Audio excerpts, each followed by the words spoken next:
technical aspect of quantum theory, in the sense that we talked about the mathematical backdrop, that is the linear algebra backdrop of quantum theory. Now, in continuation to that, we are now going to get into the tits and bits and of elementary quantum physics. So before going into the technicality of it, so let me just first introduce what is quantum mechanics, how it came to be, with some historical introductions. So yeah.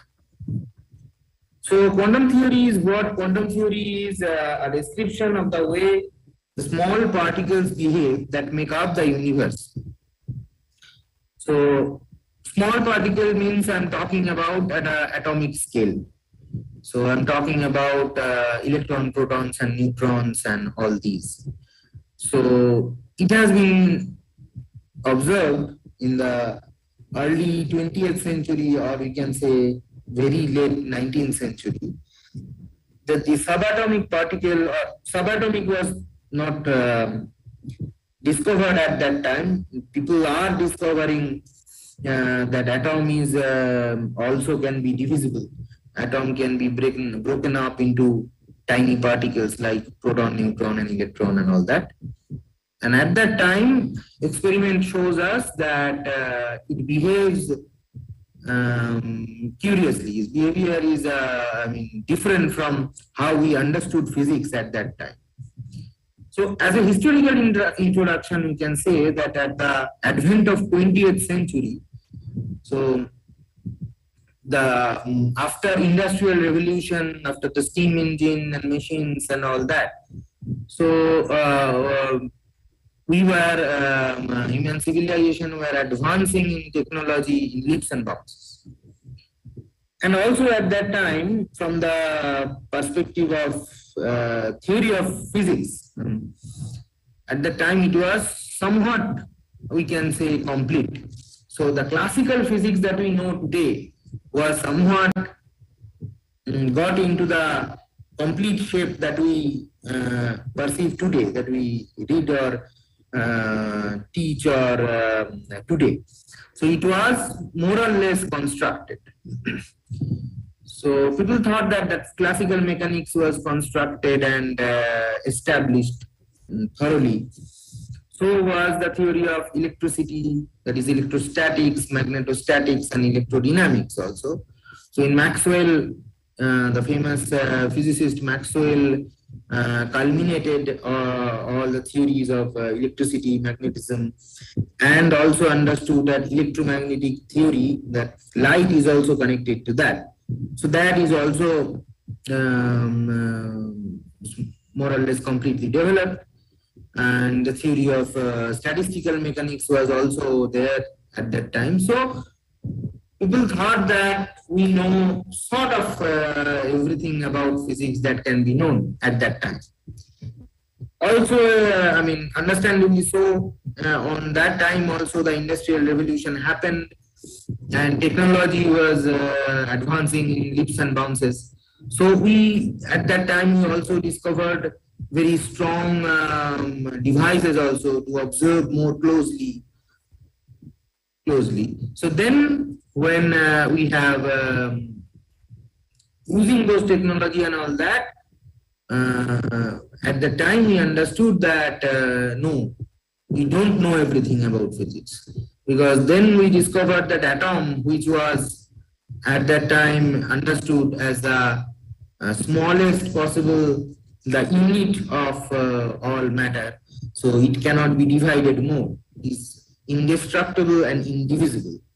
But at that time we understood through various experiments that no, atom is also divisible, and it is divided into much tinier particles like electron, protons and neutrons.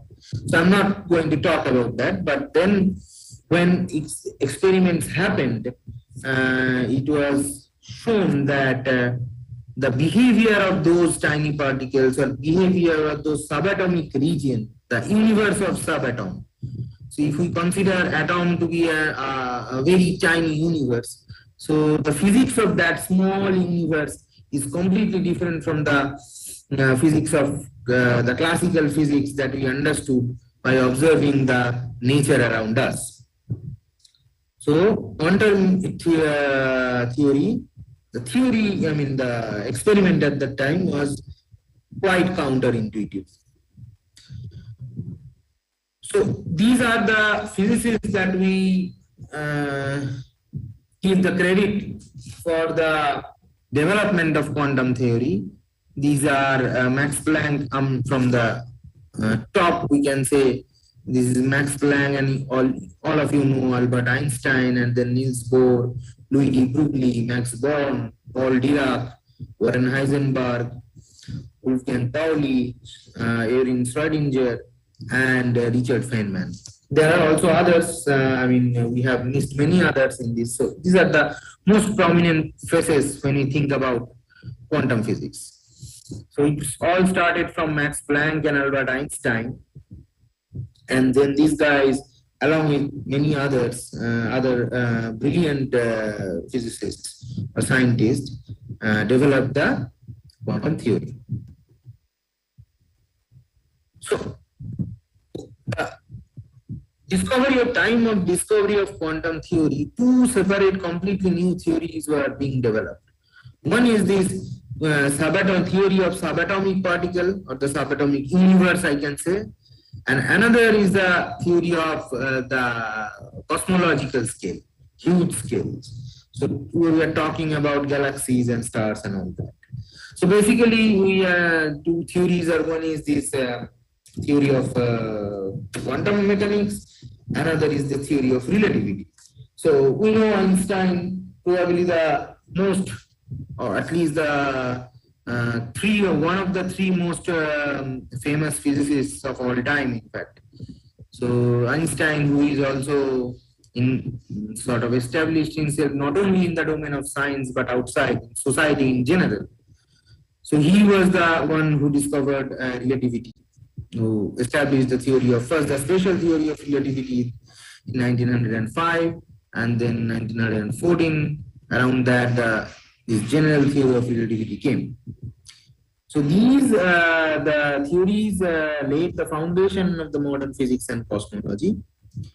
So, but we are not going to talk about relativity, we are going to talk about quantum mechanics. So in the early 17th century, when Newton was the sort of, the father of modern day physics, the physics in general that we know, the subject, the branch of knowledge that we know as physics, Newton was probably the father of that. So he gave us the theory of mechanics, the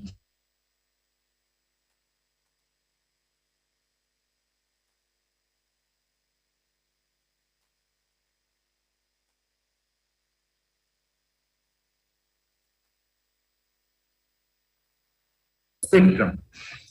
So we know that light can be divided into 7 main colors.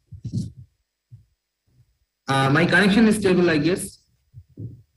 Sir, your connection is still stable, and but your voice is little breaking. Voice is little breaking. Just a minute.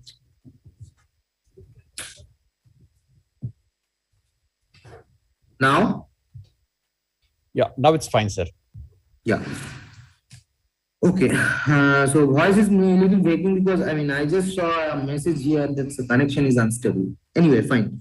So if there is any problem, please notify me. Sure, sir. Yeah. So he said that light is made up of tiny particles. Later we named the particle as photons. So these were just after coming up with the laws of motion and gravitation, and when he developed calculus also. So, but after that, during 18th century, most scientists accepted that light is not made of a particle. Newton was wrong in that case. So people like Huygens, Hooke, and also Young, they developed the theory, and also they experimentally demonstrated that light is basically a wave. Because probably some of you or most of you have heard of or read of the Young's double slit experiment, where interference pattern was established and shown that light, shows this kind of behavior. Interference pattern is a property of wave. So along with this experiment and with many others, that it was firmly established was light is not a particle, collection of particles. It is a wave. Later we understood that it is an electromagnetic wave.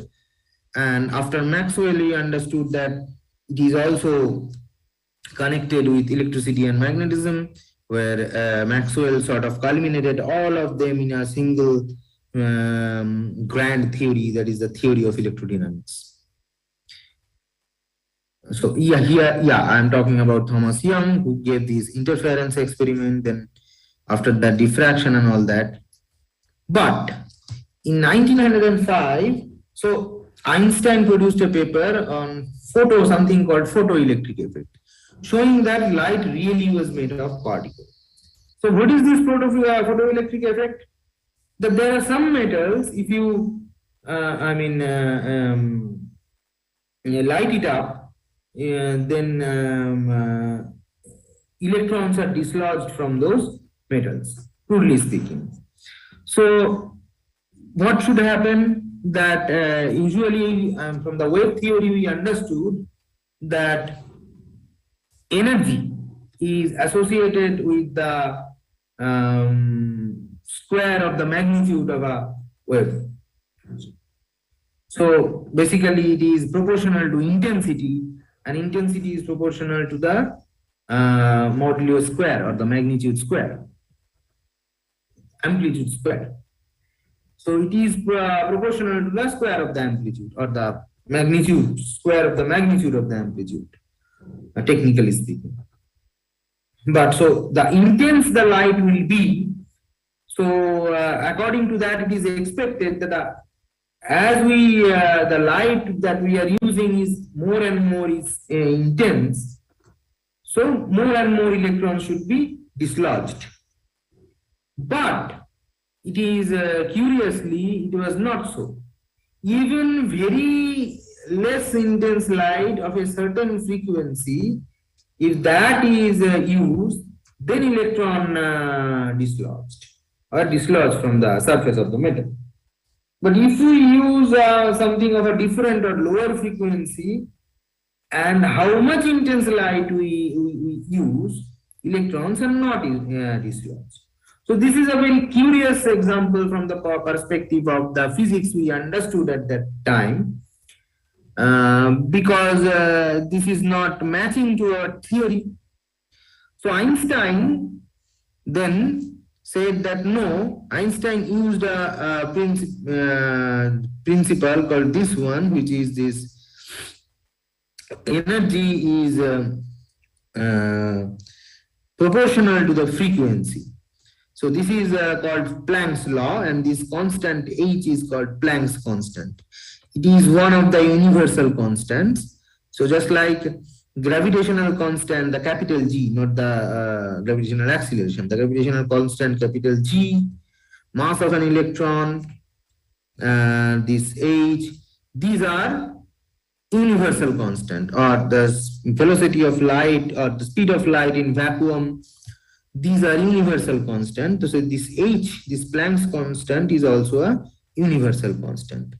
So Einstein used this Planck's law and said that no, the energy is, I am believing in Planck, and the energy is proportional to frequency. So as I am saying here, it was expected that once the brightness of light is reached a certain level, electron would be dislodged. We found that the brightness made no difference. What mattered was the color, that is which is associated with frequency, or wavelength or frequency. So Einstein said that no, it is energy of those, the light we are using is proportional to frequency. So light is understood is made up as a collection of particles of different color, just as Newton suggested. Einstein called them photons. So blue colors have shorter wavelengths and therefore higher frequencies and higher energies. Like ultraviolet is more than that, and there are more higher frequencies than that also. So the energy of photon was proportional to the frequency. This E equals to HF, which is the Planck's theory, Planck's law. This H is called the Planck's constant. So using this theory, Einstein had successfully explained the photoelectric effect, which was at the time a very big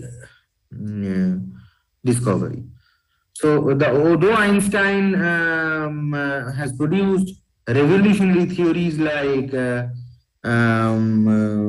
special theory of relativity, general theory of relativity, he also worked in Brownian motion. Einstein got his Nobel Prize for explaining the photoelectric effect. So see, a red photon did not have enough energy to dislodge an electron, and no intensity of red light, coming back to this photoelectric effect we are discussing here. So dislodge an electron and no intensity of red light would do the job. However, a single blue photon did have enough energy to dislodge the electron. This showed that the energy of light came in discrete packets called quanta, or this sort of validates the assumption or the hypothesis of Newton that light is made up of particles. Now we are at a very tricky position. In the 18th and 19th century, 17th and 18th century rather, that it has been firmly established that light is a wave. There is no denying those experimental results. If you repeat them, you will find the same results, that it is firmly established that light is wave. But here also, when we are explaining something like photoelectric effect, or rather there are other examples like that also, Compton effect and all that, where we understood that is also firmly establishes that no, light is a particle. So light is also a wave, it is also a particle. So this is something which was very curious at that time. So now it is seen that light was both wave and a particle. Eddington, there was a physicist named Eddington who suggested calling it a wavicle. So anyway, so it is now well accepted that photons behave in some ways as wave and in other ways as particles. Similarly, also, it has been shown that electrons, which was primarily understood as particles, they also have wave nature. So all this started, this explanation of these curious experiments started from Max Planck, who gave us this result of E equals to h nu or hf, whatever. So energy is proportional to, so he was doing this to explain the theory of radiation. So the energy is proportional to frequency, and therefore there is a proportionality constant is needed. That constant is called Planck's constant, which is a universal constant. Later, in 1913, Niels Bohr came up with the model of hydrogen atom. So here also you have all of us, even we have read it in our school days about the Rutherford's model of atom, how it was unstable. Though it was in the correct path, but it was not fully developed. Niels Bohr did that and said that hydrogen atom, and explained the stability of hydrogen atom. So what is the stability? So the Rutherford model was that the nucleus consisting all the positive charges, that is proton, and the masses, that is protons and neutrons, and electrons are revolving around them. So charged particle in a circular path means its velocity is changing, since direction is changing always. So basically it is under acceleration. So it is we know that previously, which was also a correct theory, we know that the accelerated charge radiates energy. So now the point is, if electron is always revolving around the nucleus, so it is radiating the energy. So ultimately one time it will lose all of its energies, lose its energies, and then it will collapse over the nucleus. Collapse over the nucleus. So it has been calculated at that time that, so using this we can see that atoms cannot be stable for even for some seconds or something like that. So how can then hydrogen atoms or any atoms are a stable structure? So Niels Bohr said that no, when this is also something that cannot be explained by classical mechanics, when the electrons revolve around the nucleus, they do not radiate energy. So these, and however, so these the radiuses with which these paths of electrons are not just any path. So there are some fixed levels or fixed particular levels in which these electrons can revolve around. So when they revolve around these in this particular path or particular level, they do not radiate energy or they do not absorb energy. Only when they jump from one orbit to the next orbit, they either radiate or accumulate energy. That is, so these, as this picture goes, these orbits are given by the level n equals to 1, 2, 3 and all that. So when some electron jumps from lower level to higher level, it acquires energy and go to the higher energy level, and from higher to lower it radiates energy and goes to lower level. So these are what are these paths? So the paths are given by the Bohr quantization model, so which is associated with its angular momentum. So that is again another curious example where we are not obeying the classical laws. So these, whatever these laws, for Newton's Planck's law, where the quantized energy, and then the Niels Bohr who quantized angular momentum. So these are separate laws, but which explain particular phenomena, just like Planck's law. By using that, Planck explained the radiation theory of radiation, and Niels Bohr explained the stability of hydrogen atom, just like Einstein also explained the photoelectric effect. So there are some discrete particular words associated with some explanation of some particular phenomena. So there are some other these kind of phenomena are also happening at that time. So then people understood that we need a new theory. We have to accumulate all these new knowledge that we are gathering as a separate laws, as a different quantization laws. So we have to gather them and build a new theory, because it is now sort of understood that classical mechanics, the physics we knew at that time, will not be able to explain this universe of atom. So we need a new theory. Then came this new theory is the theory of quantum mechanics that came at that time. So what are the phenomena which classical mechanics failed to explain? There are many, but these are only few of them. One is the stability of atom, which was explained by Niels Bohr, spectral series of hydrogen atom, black body radiation, also photoelectric effect and all that. So we say that with Max Planck, who gave the energy quantization rule, is the advent or the start of quantum mechanics or quantum theory. So in one way we can say that it is a generalization of classical physics that includes classical laws as a special case. Quantum physics extends the range to the region of small dimension, Just as c is the velocity of light signifies universe as a universal constant, this Planck's constant h is also, which characterize quantum physics, is also another universal constant. So quantum mechanics was able to explain photoelectric effect, black body radiation, Compton effect, emission of line spectra, and all that. So I have already discussed these things. So let us move on to something called wave particle duality.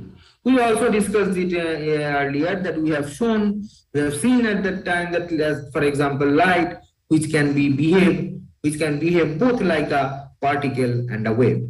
So, and also we have seen some other experiment, that's electron, which can also behave like both particle and a wave. So we came to a conclusion at that time. So there is a duality between these wave and particles. Matter has both of these properties ingrained in them. They have a particle property, or also all of them have these wave properties. So that is the wave particle duality. So de Broglie gave the concept of something called matter wave. He said that a moving particle, whatever its nature, it is always associated with a wave which is called matter wave. So and then gave a law for that also, or how he gave that. So this is the energy of a photon is, you see that this is the E equals to E h nu. This is the Planck's law we know, and we know this famous, probably the most famous equation in physics, which is this E equals to mc square. That is also we know. So c is of course the speed of light. Here E is energy, nu is the frequency. So if we just both equate them both, we have what? Mc square equals to h nu. So if we adjust a little, we will find h nu means nu is frequency. Frequency can be understood as velocity, I mean speed, that is c, by wavelength, that is lambda. So mc square is therefore hc by lambda, which gives us lambda is equals to h by mc. Now mc means basically the mass into velocity, mass into speed, so basically, or velocity, so that is basically the momentum of the particle. So here we have the wavelength lambda, which is equals to h by p. P is what? P is momentum. So lambda, which is a property of wave, is now connected by this de Broglie's hypothesis with the momentum of a, which is a property of a particle or a body. So this lambda is the wavelength associated with this matter wave. Now you see, I say the particle has to have a velocity. So if it does not have a velocity, it is relative to some frame. So if it is say it is static, then the momentum should be zero. Then this lambda is very big. In fact, it's infinity. So that means frequency is tending to zero. So waves are, so therefore waves can only be associated with moving particles. Only then we can have a finite lambda, that is a finite wavelength of that. So now you see, if we are considering very heavy particles, so why we cannot realize this lambda? So this is this matter wave for in everyday life. So there are bodies moving always, the cars and all that, cars and aeroplanes and people also, and everything. Why cannot we realize those matter wave in this classical situation? Because you see, so these big bodies or macroscopic bodies, they have considerable mass. So the denominator, we have this momentum quantity is very big. So which gives us, so associated lambda is so small that we cannot understand it, or we cannot realize it. But only for subatomic particles, which are minuscule, whose masses are very small, just like electrons, say, it's of the order of 10 to the power minus 31 kg.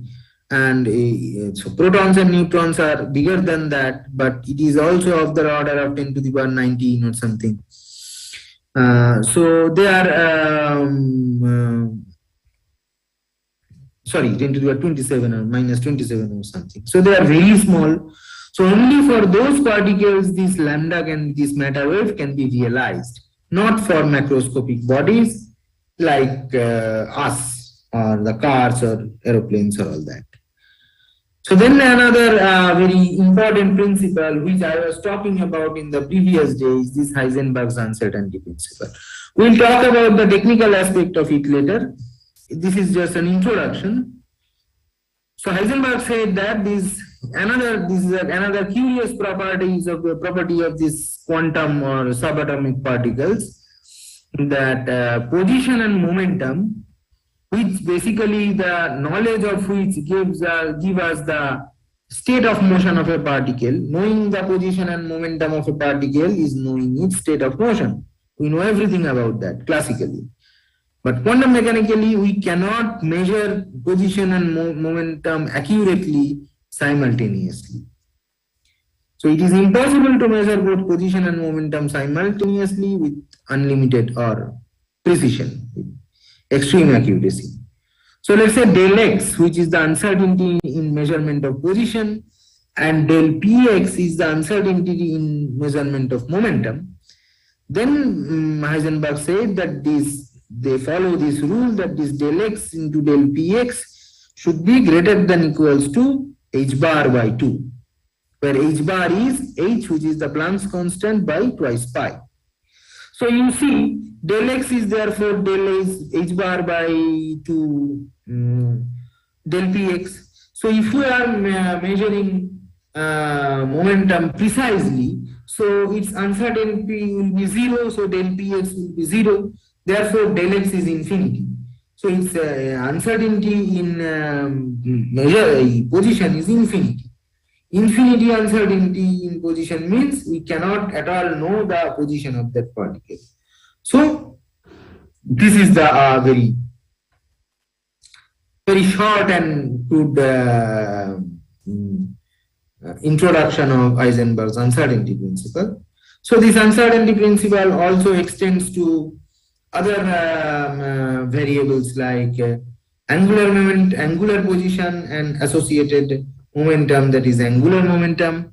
It is also, there is a energy time uncertainty relation, that is time uncertainty and energy uncertainty also.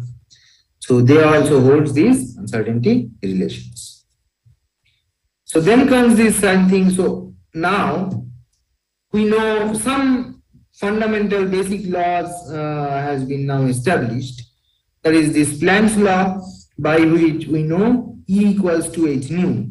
Now E equals to h nu and E equals to this h bar omega is the same, because h bar is h by twice pi. So here omega is twice pi into nu, that is twice pi into frequency. We know that that is called the angular frequency. So this is the same basically. So E equals to h bar mu, this is the Planck's law, and is P equals to h bar k is from the de Broglie hypothesis. You see, the de Broglie hypothesis was what? Lambda equals to h by p, or p equals to h by lambda. Now h means twice pi h bar, so it is lambda, or p is equals to h bar into twice pi by lambda.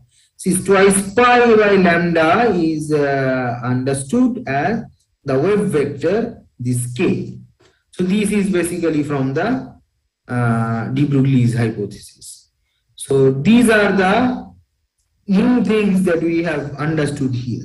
Energy associated with frequency, momentum associated with wavelength or wave number.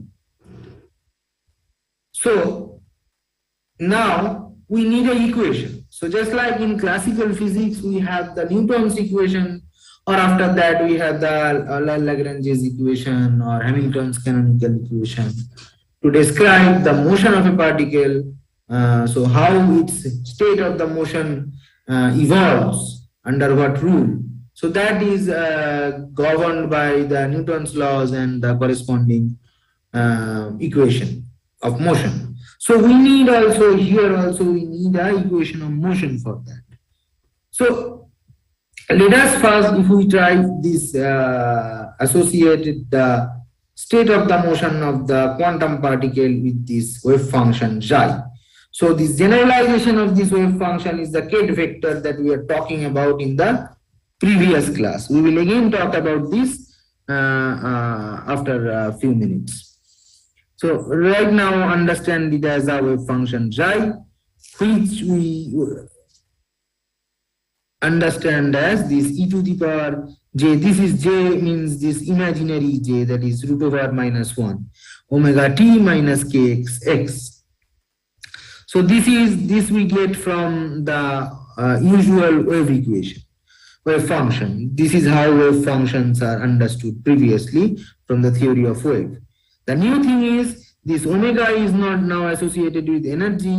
Omega is h by e by h bar, and this k is associated with momentum, that is p by h bar. So you see, if you take the partial derivative of xi with respect to time, we have this j omega or I omega xi. Now h bar omega is E, that is energy. So E over h, if we want to measure the energy of this wave function, that is basically h bar omega. So that is sort of, this is an eigenvalue equation. Then so D is the operator acting on the wave function xi, getting the eigenvalue h bar omega xi. So this I h bar or minus j h bar del t is an operator for energy. So if you want to know the energy of this wave function xi associated with some quantum particle, so then we have to use this operator minus j h bar del t over this wave function, theoretically.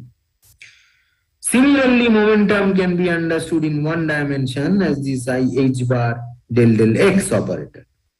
If we generalize this, so here we see that E equals to E is this one, and momentum of this is j h bar del x. So if we consider the particle has the energy, is a free particle, that is, it has only kinetic energy, so it is not under the influence of any force or therefore any potential. So there is no potential energy present. So the total energy is basically the kinetic energy. Kinetic energy can be written as this p square by twice m. So P, the operator of P in this one dimension is this j h bar or I h bar del x. So therefore we can get the P square from it also, which will give us minus h bar square del 2 del x square. Similarly, E operator we already know, so we use it and we find this equation minus I h bar del t over xi equals to minus h bar square by twice m del 2 del xi del x square. So this is one sort of equation that explains, that can govern the quantum particle associated with the wave function xi. So this is the one-dimensional Schrodinger wave equation for a free particle. So if we now generalize this to a concept of a more general concept where we have a potential associated also. So for one dimension, this equation is given by the equation, the box equation in the box we represent here. So if it is also the first term is the energy term, this term is the kinetic energy term, and this V term is the potential energy term. So this Vx or this kinetic energy, this del 2 del x square, they are basically operators acting over the wave function psi.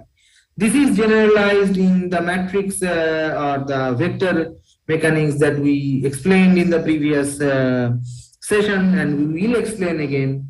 We will take that again. So these are the Hermitian operators we are talking about that gives us the observable, because the potential energy, kinetic energy, total energy, momentum, these are observable. These are the properties that can be observed experimentally also. So they are usually associated with some Hermitian operators.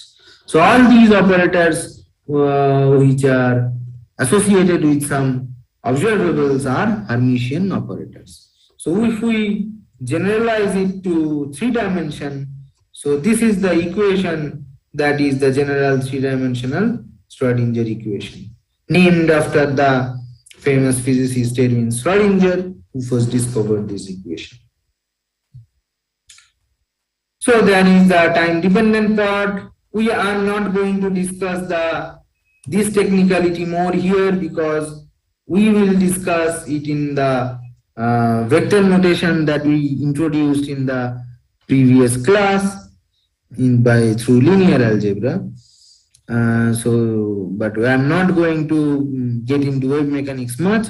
So this is the Schrödinger equation. The term is here. It is. You can see which is the kinetic energy term, which is the potential energy term, and all that. And what is the explanation of this wave function here? And in our linear algebra notation, this is the vector, this is the Ket vector. What is that? So that is associated with the probability of the particle, probability of finding the particle. If it is a function of x, that is this xi phi is a function of x, that is position, then this mod xi square is basically here is a typo, dx will not be present here. The position of finding the particle at a particular position x. So the xi describes the properties of a given particle. It's a complex function, it's general. What is the meaning of this wave function? So this quantity mod xi square is understood as the probability. It is Born, famous physicist Max Born gave this interpretation. So it is somehow called Born rule also.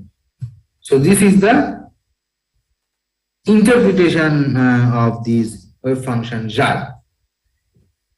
So what are the basic things that we sort of introduced in this very crude and elementary introduction, or a historical introduction of quantum mechanics?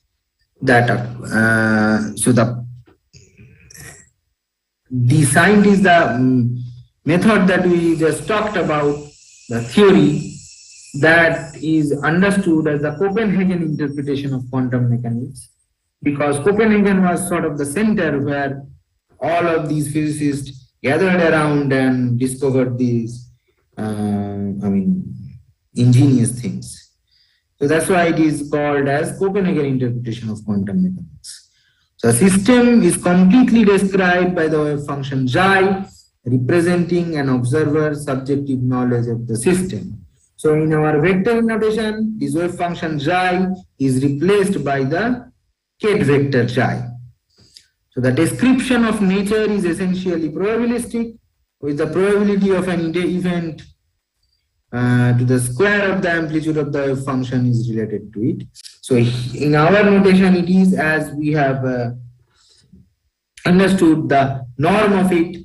So that is the inner product of a Ket vector with itself.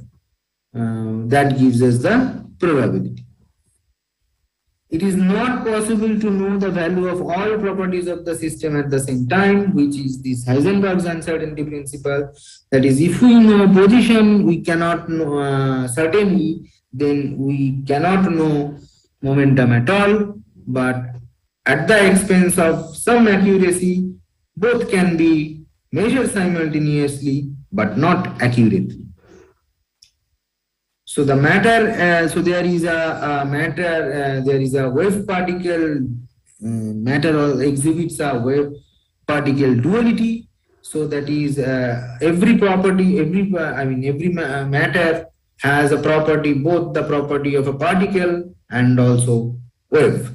So every such body, moving body is associated with a wave called matter wave, which is explained in de Broglie hypothesis. So if some experiment, okay, so now measuring devices, what is that? So the measurements or the observables, so which gives us the classically understandable properties of a quantum particle, like momentum, like position, like energy. These are associated with operators. These operators are Hermitian operators. So a quantum mechanical description of lab system will closely approximate the classical description. Why? Because there is a we can approximate a quantum mechanical system to a classical one. For example, if we consider this uncertainty principle, so this multiplication of the uncertainties of position and momentum is always greater than equals to h bar. So this h or the Planck's constant is the thing that determines this. Now, if this h is tending to 0 somehow, see, so then this multiplication will be tending to 0, then everything reduces down to classical physics. So if you, some of you are interested in quantum, say quantum information and all that, if you study it for long time, then you will, in the more mature study of quantum theory, will show you. So there is a something called decoherence. That is, the quantum particles are very minuscule, tiny particles. So if it is subjected to too much noise or environmental interaction, it's quantum. I am very crudely saying this, so it is technically, what I am saying is technically not correct. But for better understanding, I'm saying this way. So it loses its quantumness and becomes a classical, behaves like a classical particle. So there is a transition from quantum to classical happens. This is called decoherence. We can say this transition as a process of decoherence. So classical mechanics is sort of a special case of quantum mechanics. So in generally, everything around us behaves quantum mechanically, but it's just like as we explained for the matter wave, it is so minuscule, so negligible that we cannot understand it or cannot observe it in any case. So in the limit, there is a classical limit to quantum theory. That is one of that I'm told you. I just told you this is h tending to 0 is one such limit. Where classical mechanics, we can get back the classical mechanics from the quantum theory.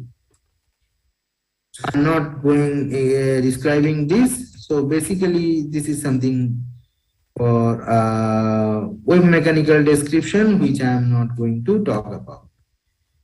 So before going into more technical aspect, so if somebody is interested, so these are the books that I prefer. There are numerous number of quantum books in quantum mechanics. So I am not saying that these are better than the others. There are equally good quantum mechanics books, other quantum mechanics books present, but somehow I prefer these books. That is my personal choice. So this is one is this quantum mechanics by Claude Cohen-Tanouji. It's a sort of treatise or Bible in quantum mechanics, we can say. So it's in 2 volumes, and there is one particular book that I like very much from my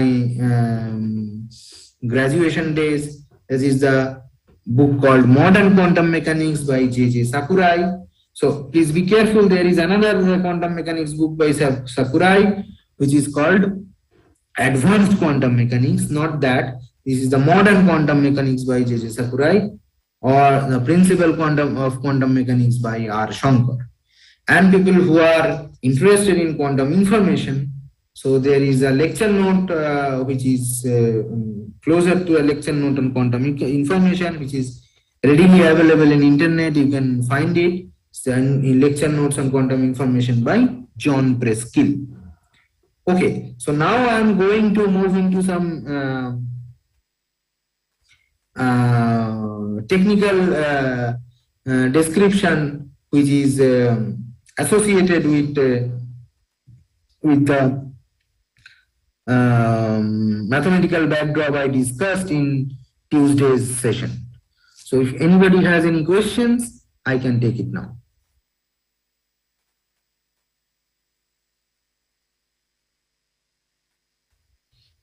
Sir, I hope the questions are already posted in your Zoom message box. So let me just, chats, right? Chat box. Sir. Yes, in a Zoom chat box. Okay, I got it. So good morning, sir. This is Shaujan from Secunderabad. So my question is, are there any particles exist between electron and proton? So between electron, what do you mean, Shaujan? What do you mean by between electron and proton? I don't understand. But yeah, so there are other particles like electron. As I understand your question, I can say that there are other particles like quantum electron and proton. They also constitute the subatomic particles. Neutron is one such thing. So there are other particles. You have probably heard of neutrino or something like that. You know of this experiment that is going on, that has been gone. This CERN experiment for these Higgs boson kind of things. So these are only 1, 2 bosons. It's not Higgs boson is not one particle. There are many such. So there are many such particles like electrons, protons, neutrons are present, even tinier than them. For example, neutrino is even smaller than them, supposed to be. So there is nothing in between. I don't know. It is, what do you understand? What do you mean by in between proton and electron? But there are other particles like them, like proton or electron. So there is another question is by Manosa from Nizamabad. So my question is, why quantum computing is important in present technology? Okay, so it is many subjective question. So there are many reasons. One is that the computer, quantum computing, you can from the phrase, you can know that it is something related to computation. So therefore, it is something related to computers. So the computers that we have in present day are classical computers. That is, the machine behaves in a classical way.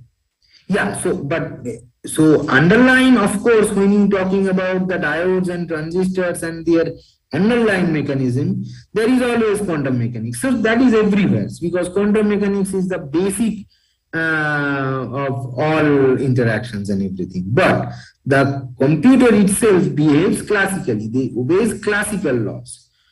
But if we can produce some computers which are very tiny, we know that as our technology improved, the computers that we know, they are getting tinier and tinier. For example, now you have these mobiles and all these, they are, the smaller and smaller of such devices are being made. So if we can make the computer so tiny that it obeys quantum mechanics, then we have certain advantages. There are certain situations or certain computation is mainly done for computing. The main work of computer is computing. So for example, it can solve certain problems much more efficiently than classical, the best possible classical computer or supercomputer can do. So that is probably the main reason quantum computing is so important in present technology. So people are hoping that in next 50 years, or not even 50 years, much less than that, we will have a much better computing system, computers, which are these quantum computers. but building such computers is not so easy. That I was just talking about this something called this decoherence or something, where quantum particles loses their quantumness or the quantum property due to environmental interaction. So a sustainable system, so even if to build a quantum computer has to be sustainable also. Just like our laptop, from the laptop I'm talking to you guys, or from the laptop or from the computer, you are hearing these or something. So they are stable system. So to make a stable quantum computer, that is the main technical challenge that we face today. So for this reason and many more, quantum computing is one of the most important future technology or current research, one of the most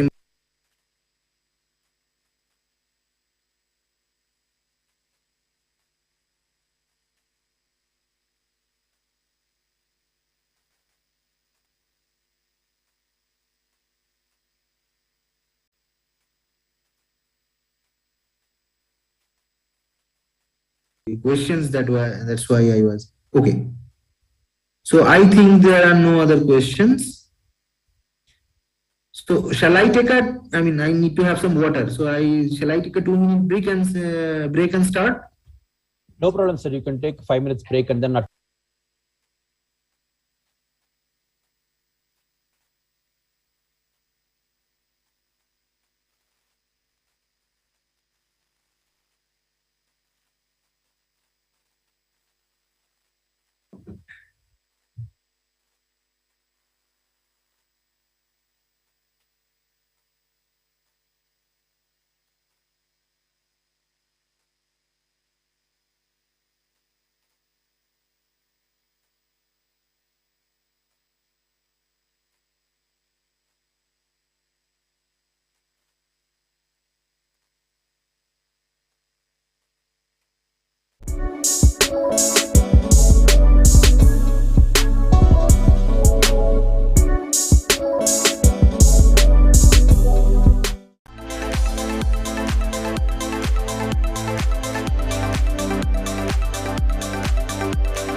First question starts now.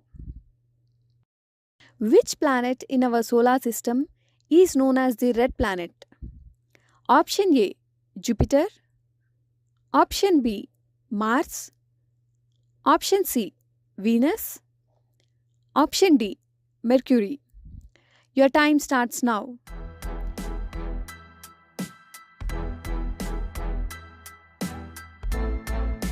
The correct answer is option B, Mars. Mars is the fourth planet from the Sun and is considered as the red planet. This is due to the high iron content in its soil, which imparts a red color to the soil. Second question. In which country white elephant is found? Option A, Thailand. Option B, Myanmar. Option C, Cambodia. Option D, Malaysia. Your time starts now.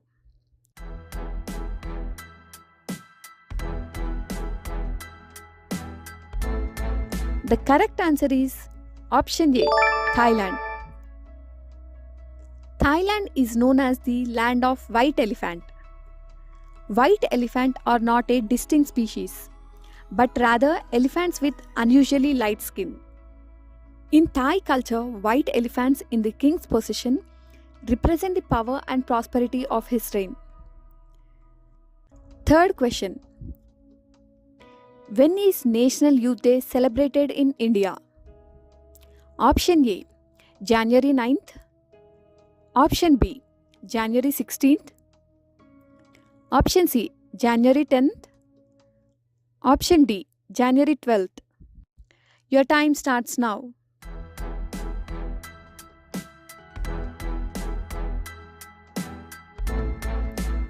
The correct answer is option D, January 12th.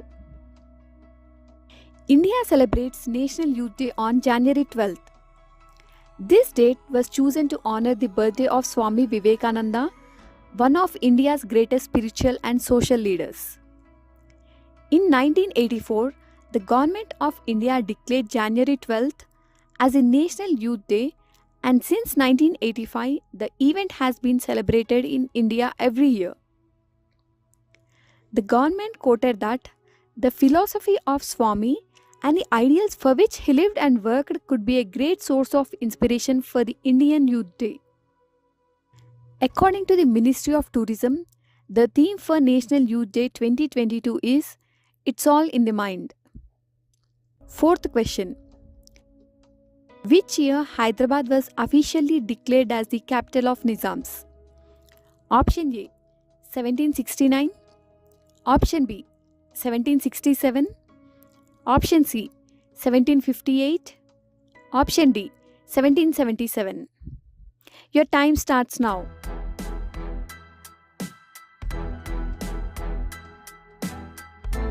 The correct answer is option A, 1769. In 1769, Nizam Ali Khan Asif Jah II shifted the capital to Hyderabad. The 7 Nizams of the Asif Jahi dynasty ruled the Deccan for nearly 224 years, right up to 1948.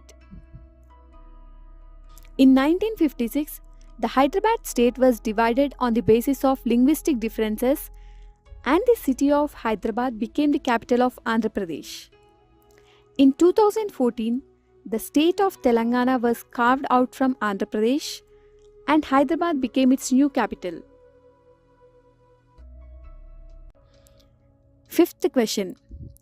Which day is Telangana Language Day? Option A, September 15th. Option B, September 12th. Option C, September 9th. Option D, September 16th. Your time starts now.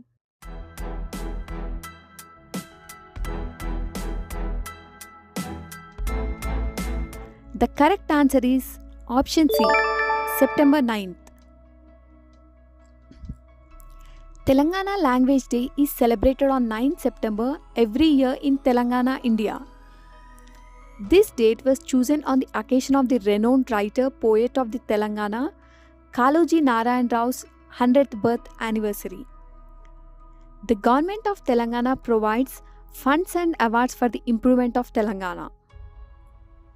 The Department of Culture organizes the day on behalf of the Telangana government. Sri Kaloji Narayan Rao from Warangal district wrote several poems, stories and novels about daily aspects of the common man's life. Kaloji Narayan Rao's Na Godava is the most famous among all his writings. Sixth question. Which company has made first ever PC using plastic waste in ocean? Option A, HP. Option B, Dell. Option C, Intel. Option D, Lenovo. Your time starts now.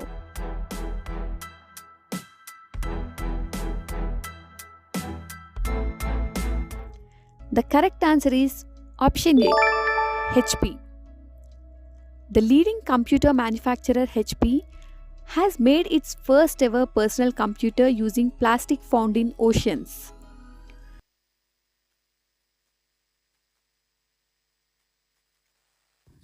Starting the session, there is another question. Let me answer that first.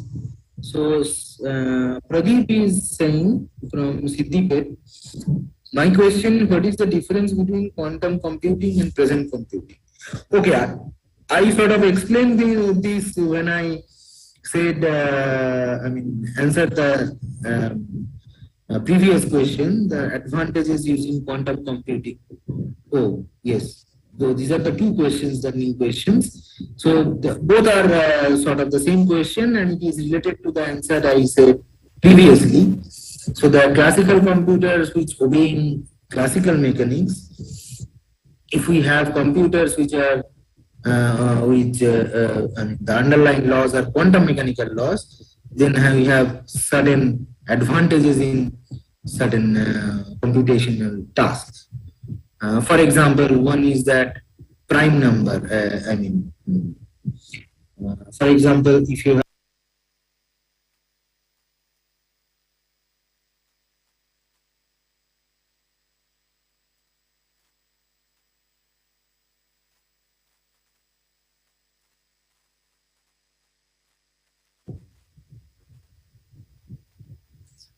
okay, so as I have explained previously that quantum computer has certain advantages in computational task. So that's it. So if more explanations is needed for this, I will talk about that at the end of our session.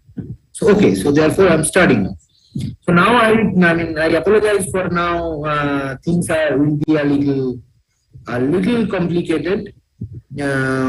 So because there are a lot of theoretical jargons that we have to use now. So it is not now it's a little specialized discussion. The second part of my discussion.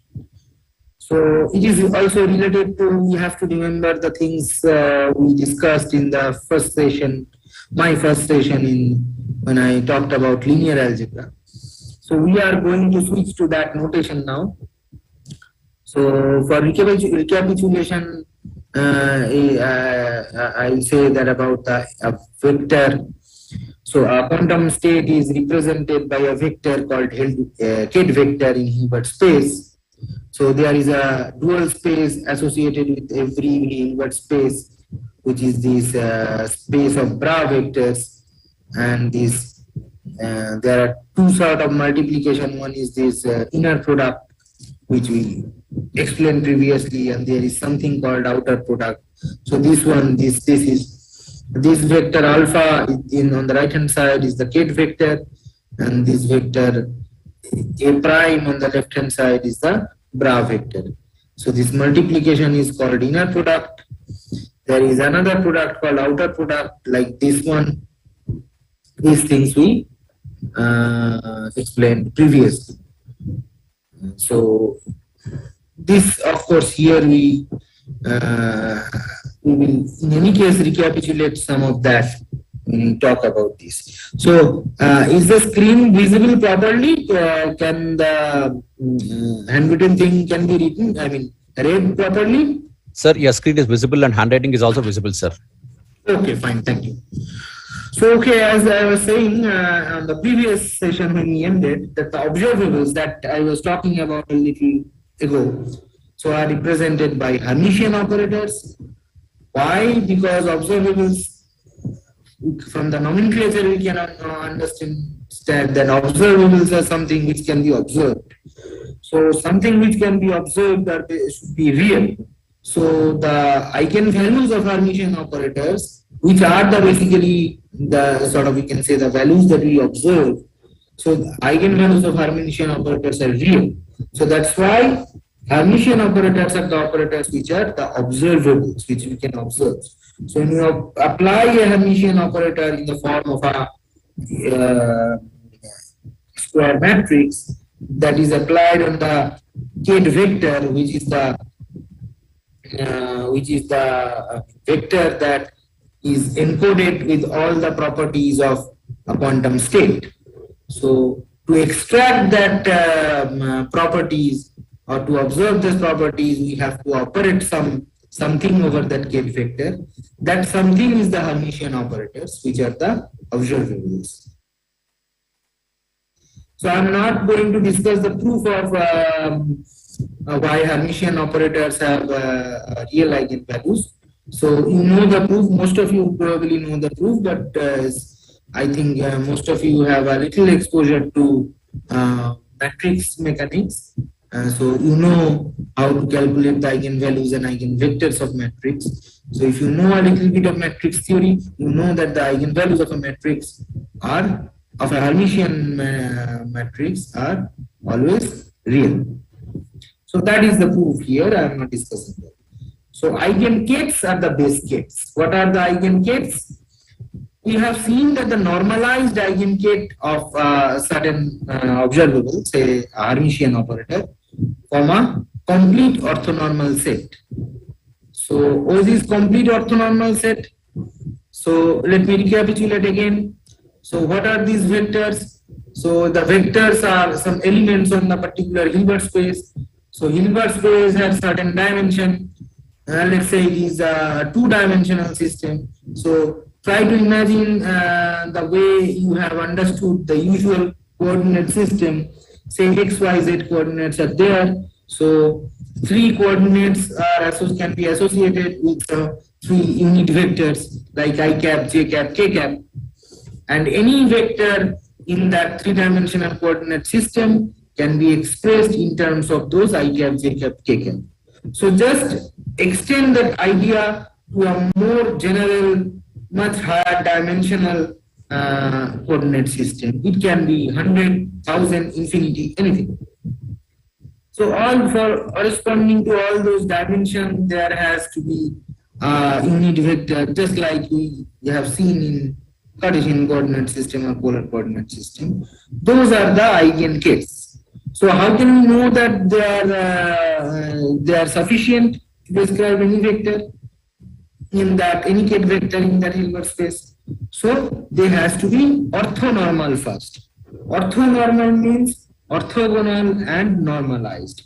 We talked about orthonormality before, but again let me repeat. Orthogonal is, so the inner product, let's say these A primes are the those unit vectors, that is normalized. It is norm is equals to unity, it's 1.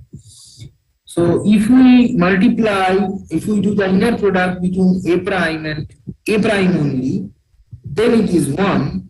But it is, if it is multiplied, I mean, do the inner product of A prime on some other normalized vector, say double prime, it is always 0.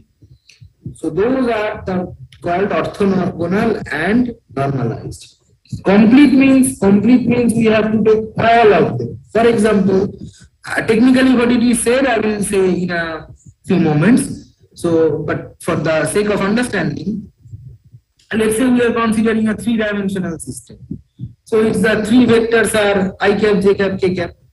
So we need all three I cap, j cap and k cap.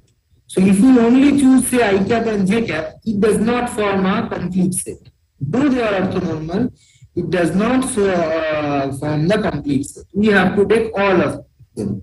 So therefore, how much orthogonal, many number of orthogonal orthonormal vectors are possible for a given dimensional Hilbert space, that is equal to the dimension of the Hilbert space. For example, if it is three-dimensional, so 3 such orthonormal vectors are possible. If it is 10-dimensional, not possible, there are them. 10 such orthonormal vectors are there. So to have a complete description of any vector in that given Hilbert space by these orthogonal vectors, we need to have all of them. So all of them completes the set, which is then therefore called the complete orthonormal set of vectors. So then any vector in that given Hilbert space can be described in terms of those orthonormal, complete orthonormal set of vectors. Just like here in the screen you can see some alpha ket vector is described in terms of these A prime vectors. So summation over A prime means it is summing over all the A prime vectors. So alpha, since A prime forms a complete orthonormal set, alpha can be written in terms of them. That's what we have done. Alpha is represented as sum over A prime, C A prime, A prime. So C A prime is called the coefficient. So what is that? Basically it is called the amplitude. So its modular square will give you it is a complex number in general. Its modulus square it gives the probability. Probability of what? So this alpha contains many of these A primes, say A prime plus A double prime, some coefficient into A prime plus some coefficient into M double prime, and so on. So what is the probability of occurrence of a particular eigenkth, that is A prime, in this kth alpha? That is given by the modulus square of this coefficient Ca prime. So these Ca primes are probability amplitudes, they are called. So they are associated with the probability of occurrence of the related or the corresponding basis vector or orthonormal vector. So how can we find the Ca prime? So if we do the inner product of A prime with the kth vector alpha, then what do we have?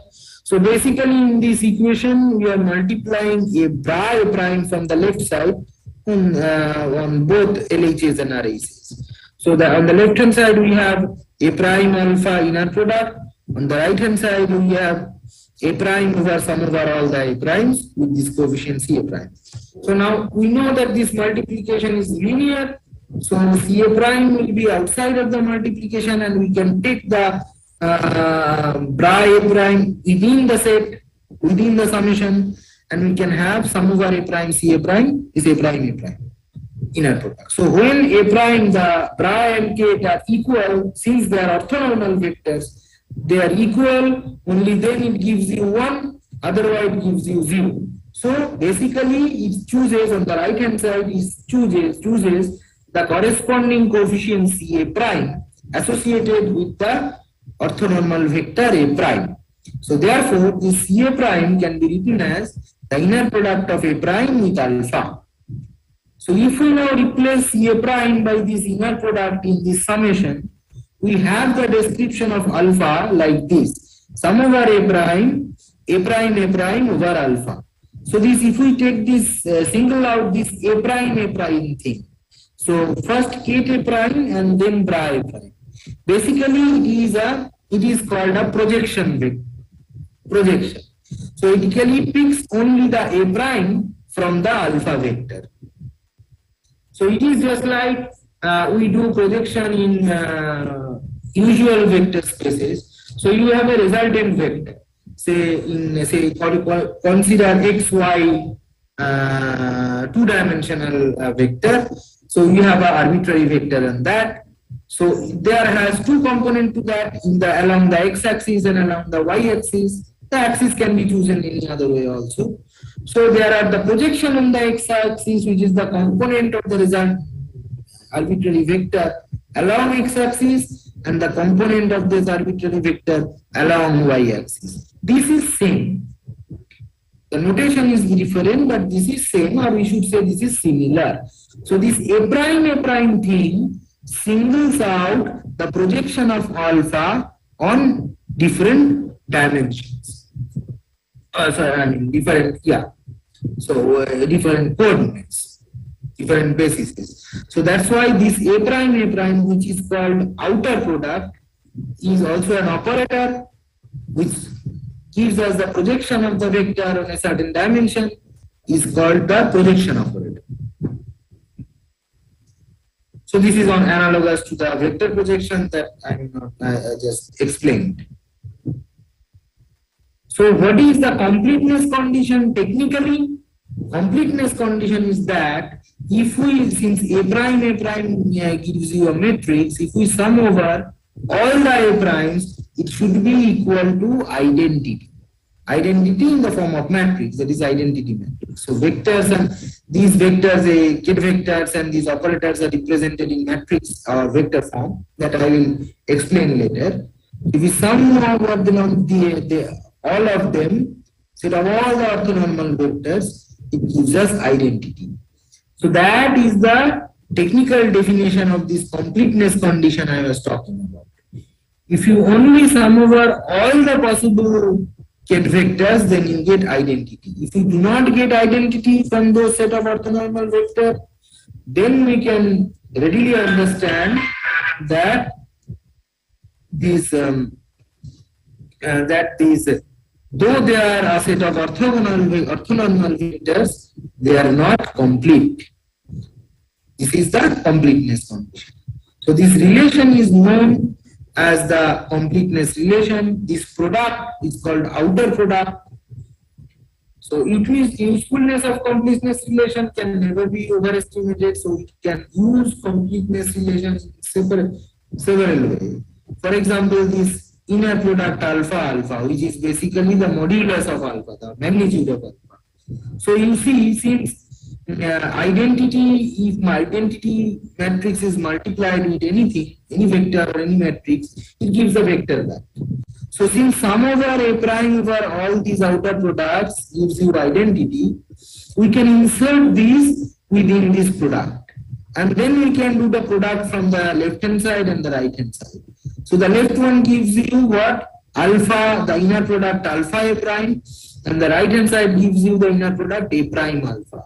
So they are complex number and they are conjugate to each other. So this is basically modulus of magnitude of mod of A prime alpha square. So each of them are basically probabilities of occurrence of A prime in the resultant vector ket vector alpha. So this is the sum of probabilities. See, if this alpha vector is normalized, so this total sum will give you 1. That is this, which is again basically sum of these coefficients square.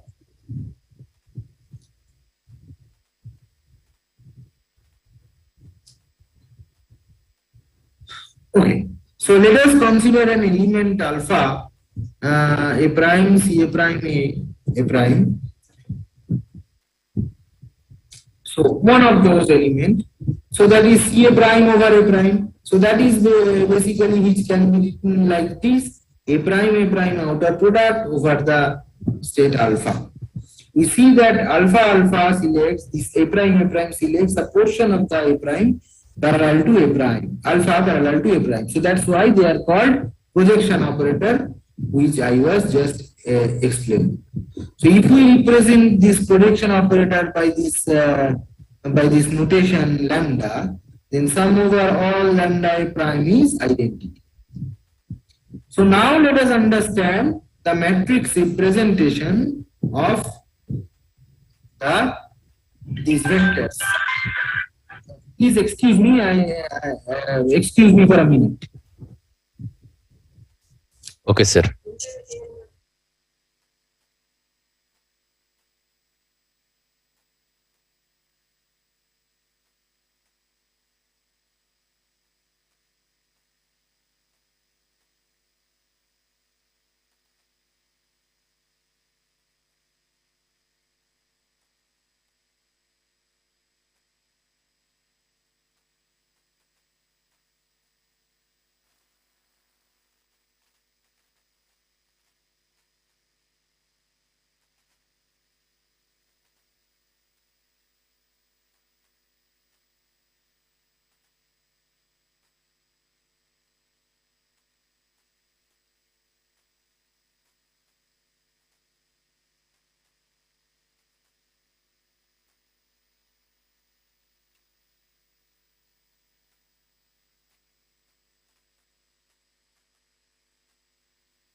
For the interruption. So now the matrix representation. So as I was saying, these vectors, these case vectors are basically vectors, and these operators are matrices.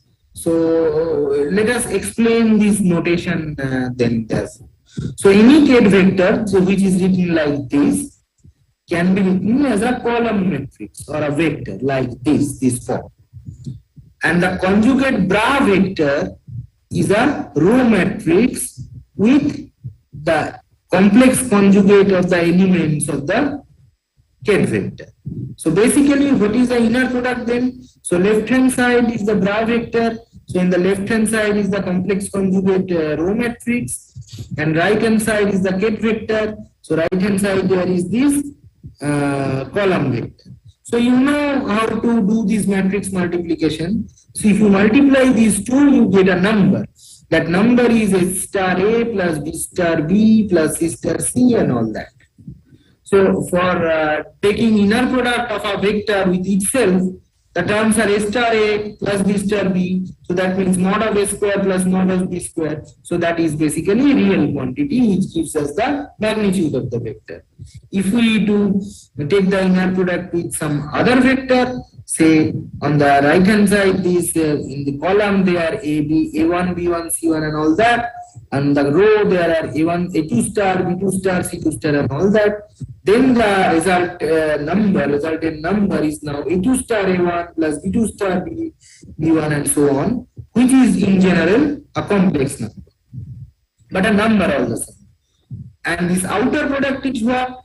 On the left hand side you see you apply the ket vector, on the right hand side it is the bra vector. So it is opposite. So first we have the column matrix and then the complex conjugate row matrix. Then you know by matrix multiplication rule, this gives you a square matrix. So if it is the dimension n cross 1 and the row is 1 cross n, so then it will be a n cross n square matrix. So that is basically an operator. So that's why this outer product is an operator acting on the vectors. So as we have explained before, this is called a projection operator. So these are the basic technicalities to understand the mathematics of quantum mechanics. So let us consider an operator X. So operator X, as you can understand, is a matrix. So let us now expand this operator in a particular through a particular coordinate system. So the coordinate system is here for the basis. So how to expand X in terms of basis? So let's say this A prime form a set of orthonormal, complete orthonormal basis.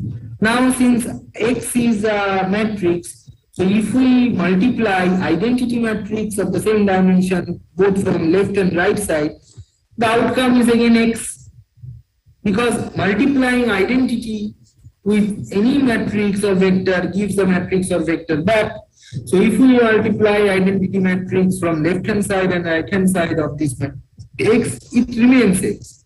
Now both of these identities, by using the completeness relation, can be expanded like this. On the left hand side, sum over A double prime, A double prime, A double prime. And on the right hand side, sum over A prime, A prime, A prime. Now they are the same basis vectors. But why we are writing A prime and A double prime? Because these are dummy indices. If we take only A prime on both sides, that is not right, because you know this rule from the matrix theory of matrix, that the cross term will then ignore the cross term. So to include the cross terms also, since they are dummy indices, we have to take other. So sum over A prime here, sum over A double prime. So I mean A prime, maybe if it is a little confusing, let's say I. So it's AI here and AJ.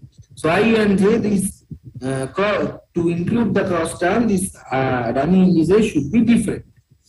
So that is what, if we now do the multiplication, then we have the ket vector A double prime on the left, and then we have some number, which is the inner product A double prime, the X operator acting over the over A prime. So this is the, please see my cursor, follow my cursor. So this is basically a number, and then the vector A prime. So what you have? A number associated with the outer product A double prime, A prime. A double prime, A prime means they are different, can be same. A primes are also exist, but different A prime, A double primes are also exist. So this gives you the elements, the position of a given matrix. And this number in between is basically the elements of that position. So if we explain this in a matrix form, how it will be? It will be like this. So this A1, these are the elements. So basically these elements are these A1 x A1 and then A2 x A2 and so on. And it is the conjugate element A2 x A1 and A2 A2 and so on. So basically when there is A1 and A1, they are the same, that is I is equals to J or A prime is equals to A double prime, they are the diagonal elements of the matrix. And when they are different, they are off diagonal elements of the matrix. But since this X is a Hermitian operator, that is an observable, so their diagonal element should be real and off diagonal element should be complex conjugate to each other.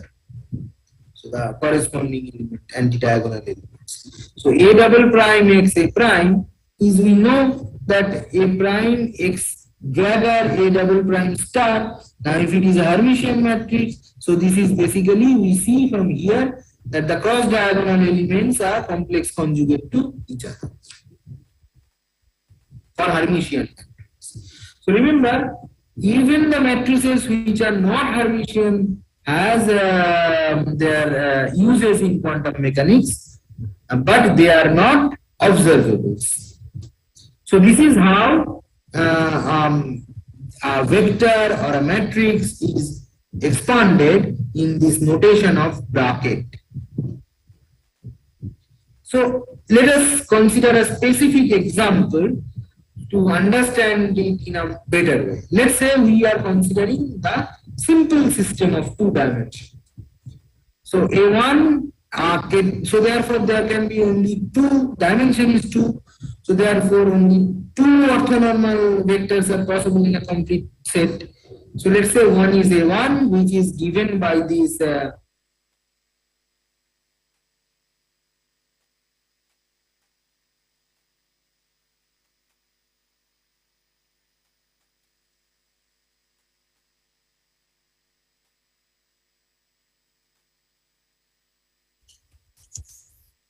Sir, you are muted, sir.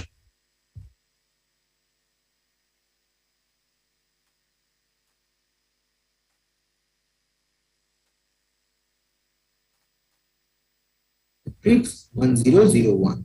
So A1 and A2 forms a complete orthonormal set of vectors. So they are basically the basis, can be understood as the basis. Now consider an operator, this sigma z. This sigma z is a specific operator called Pauli operator, Pauli z operator. The use of it will be, I will explain later. Right now just consider it as a matrix. So it is 1 0 0 minus 1. So it is a Hermitian matrix in fact, and it is also, curiously, it is also unitary. So this is a very unique example. So where one matrix or a set of matrix in this case, there are others, 2 other like it, except identity. This is a matrix which is both Hermitian and also unitary. So identity matrix is the sort of trivial case which is also Hermitian and also unitary. But other than unitary, this is a very curious and case where these matrices are both Hermitian and unitary. But anyway, so what are the elements? A diagonal element is 1. So if you multiply this A1 sigma z A1, you see that it is 1. And if you multiply, you calculate this A2 sigma z A2, this is minus 4. So they are the basically diagonal elements, and we can understand that they are written in the basis of A1 and A2. Other elements are 0. So sigma z can be written therefore as AI, sigma z, AJ, sum over IJ. Well, these AI, sigma z, AJ are the specific elements. In this case, the diagonal elements A1, sigma z, A1 is 1. Then another diagonal elements A2, sigma z, A2 is -1. And the off-diagonal elements, they are 0. The previous example is a bit easy because A1 and A2 are basically the eigenvectors of sigma z itself. So sigma z is already written in terms of this A1, A2 vector. You see, you can calculate the eigenvector and eigenvalue of this sigma z. You will find that A1 and A2 are the eigenvectors with eigenvalue 1 and -1. So therefore, let us consider a different example. Consider, say, a Pauli matrix sigma x, another matrix which is again another Pauli matrix sigma x, which is this one 0, 1, 1, 0. So for the expansion in the basis 1, 0, so A1 sigma s A1 is here. You can calculate this 1, 0, the matrix, and then 1, 0 column vector. You see that is 0. And A2 sigma x E2 is again 0. And the off-diagonal elements are 1. So that is fine again because sigma x here is expressed in terms of this A1, A2 basis. Now let us consider a different basis, is plus and minus. So the plus is what? A1 plus A2 by root 2, and minus is what? A1 minus A2 by root 2. In vector form, this is 1 by root 2, 1, 1, and 1 by root 2, 1 minus 1. It is easy to check that these plus and minus are also orthogonal to each other and normalized, and they form a complete set. This is easy to check. Please check this in your at your leisure. You will find. So therefore, plus minus also form a basis, a different basis than A1, A2 in that Hilbert space. So now if we do the elements of sigma x in this plus minus basis, we find it is the diagonal elements for it will be plus sigma s plus. If we do this multiplication, we will find that plus sigma s plus is 1 and minus sigma x minus is -1. And the off-diagonal elements are 0. So this sigma x matrix, which was in the basis of A1, A2, which was like this one, 0, 1, 1, 0. In the basis of this new plus minus basis, this exactly looks like the sigma z matrix previously, which is 1, 0, 0, -1. That is also understandable because this plus minus orthonormal set of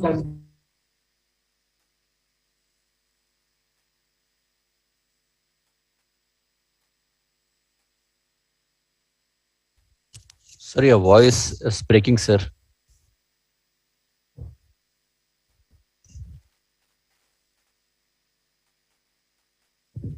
Sir, this is Rupan Das, is quantum mechanics, is the physics of the small. If you then in case yes, in case for non-linear okay, you see, everything small means you have to understand the scale of small. So what is small? So to us, macroscopic objects and people, to us, needle is small. Right, a needle is small. Ant or any other insects, they are very small.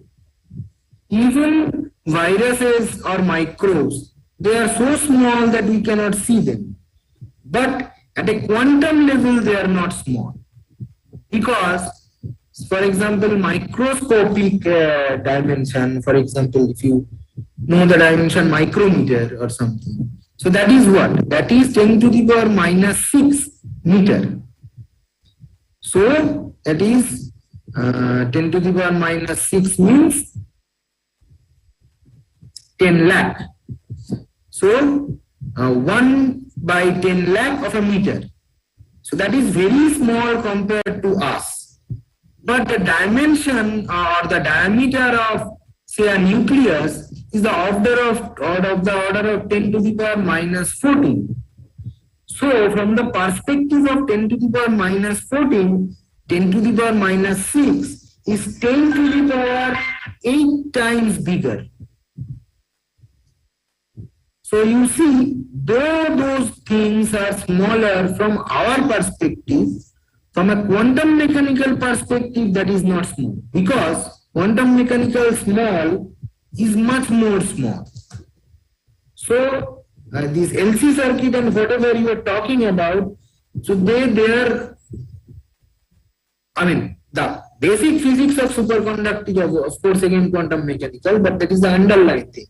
But the LC circuit or whatever we are talking about, they are small from our perspective, not small from a quantum mechanical perspective.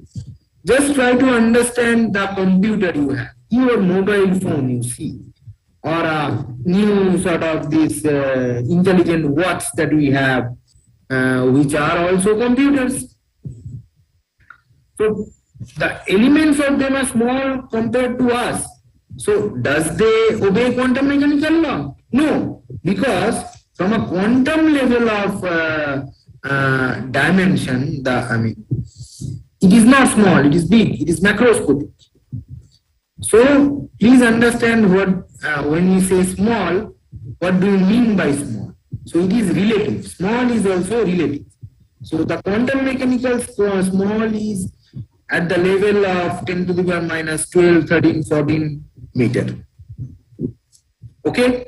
Hopefully I have been able to answer your question. So let me move on. Okay, so sigma x over plus, that we explained.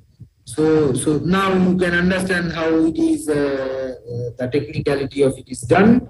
So let's say matrix multiplication. So can we reproduce the rule of matrix multiplication in our notation? So let's say Z is a matrix which is a multiplication of two other matrices X and Y.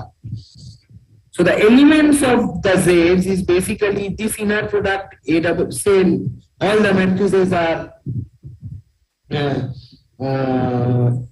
expanded in the orthonormal set of vectors A prime. So these are the elements of the matrix. So that is this inner product A double prime, Z A prime. So Z means we have what? Expand Z, which is A double prime, X, Y, A prime. Now we again use this very useful completeness condition.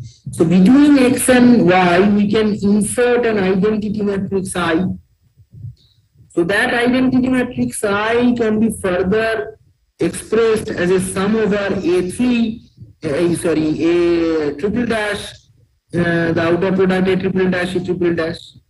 So therefore, this now becomes sum over A triple dash, this A double prime, X, A triple prime, Y, A prime. So you see now what? These are the elements of X matrix. And these are the elements of X, Y matrix.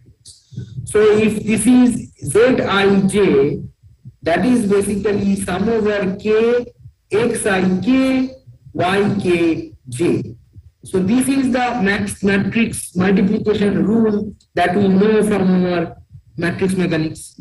So the rules of matrix multiplication can also be reproduced in our notation.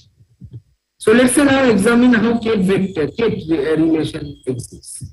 So some Ket vector gamma, if we apply a sum operator X over some Ket vector alpha, let's say we get the resultant Ket vector gamma. So gamma is equals to X alpha then. So the inner product A prime gamma is basically the elements of the matrix. So what is that? So A prime gamma is basically A prime over X alpha. So A prime over X alpha, again insert the completeness condition between X and alpha. Then you have sum over A double prime, A prime X double prime, A double prime alpha. So this A prime gamma are the elements of the matrix gamma.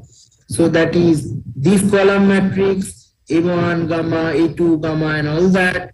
And alpha, this A double prime alpha are the elements of alpha matrix, that is like this one. So therefore, this is the matrix multiplication, a column matrix into equal to a square matrix, which is this elements over again a column matrix. So that is again the rule of matrix multiplication that we can reproduce from our calculations, from our new notation. So what is this inner product?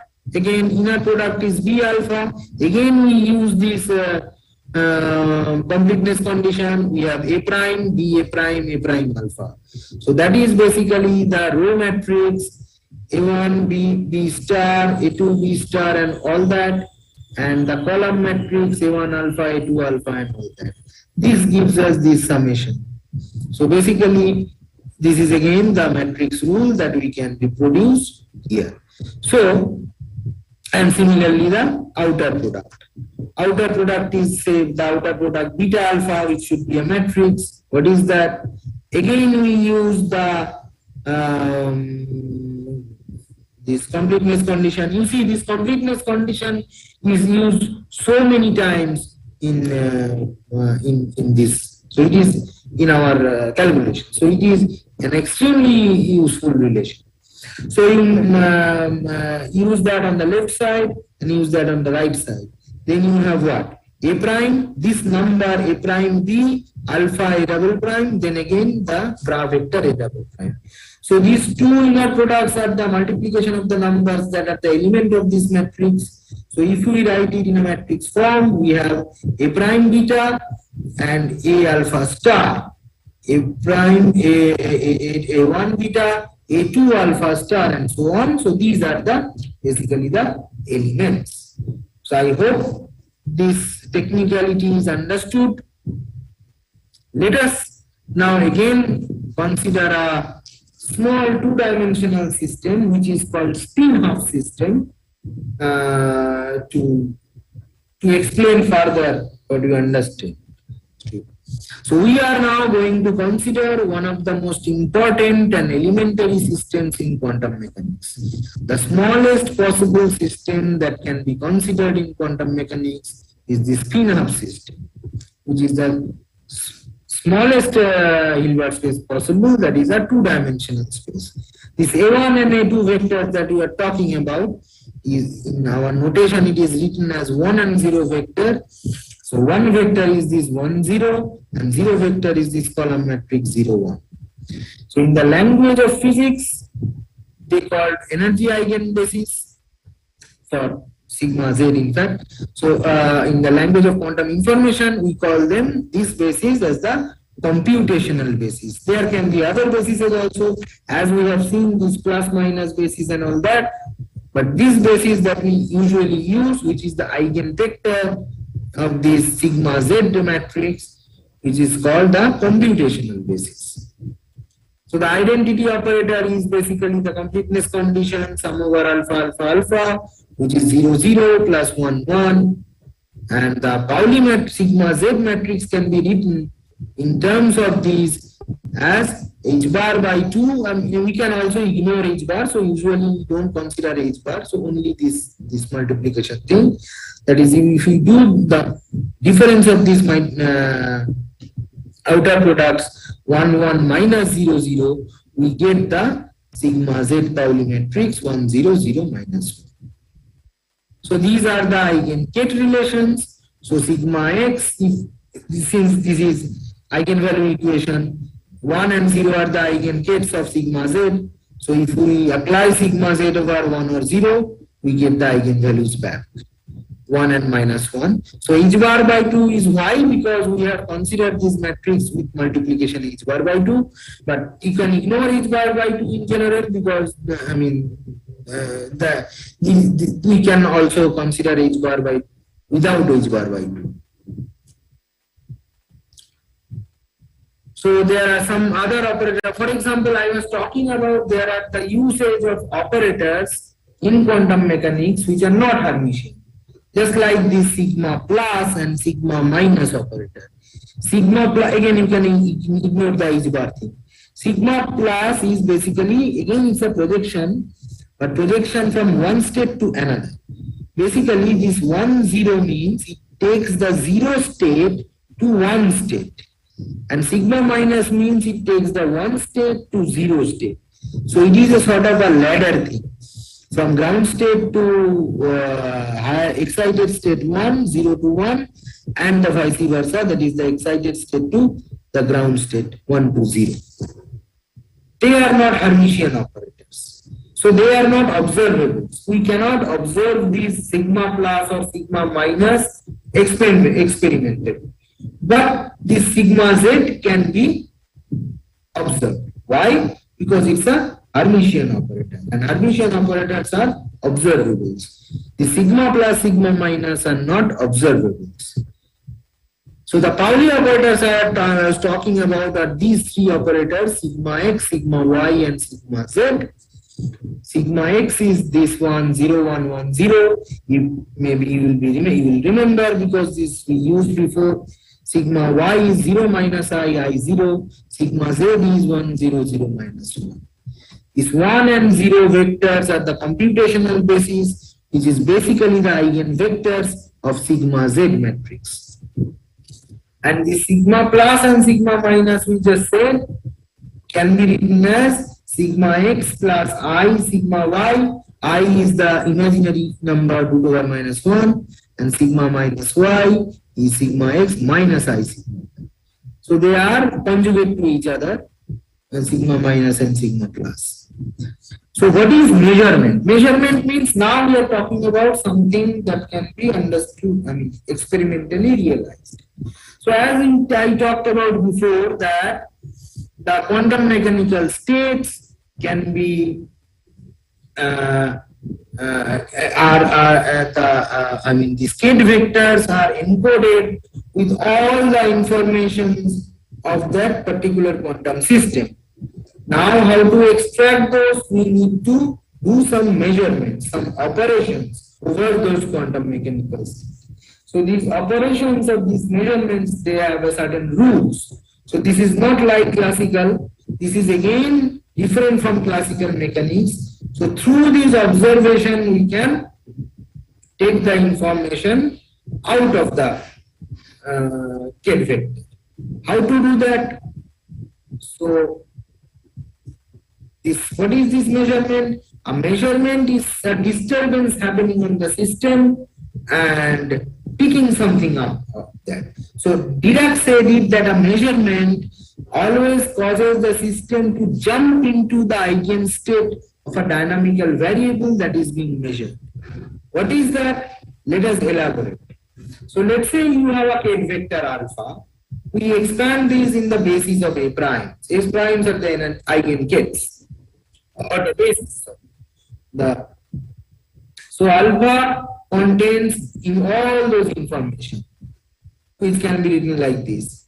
Now we want to extract some information. So that will throw the system into one of the eigenkets of A prime. How? Because if we do the observation, let's say we consider a projection operator A1 over a quantum state Xi, which is written as this AI as I was talking about. So if we do this observation A1 over this Xi, we get what? CA1 A1. So the total thing was the sum or superposition of all those AIs.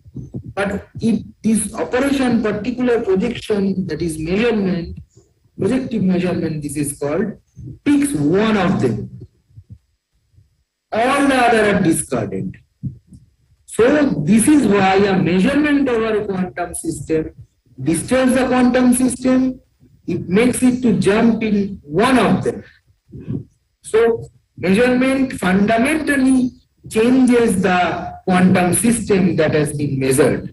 So this is something really very extremely different from classical mechanics. So you understand this is something like this. So let's say there is a door and somebody, your door of your home, your flat, say. So somebody is, knocking on the door. So you expect three guys to come, one of the three guys to come.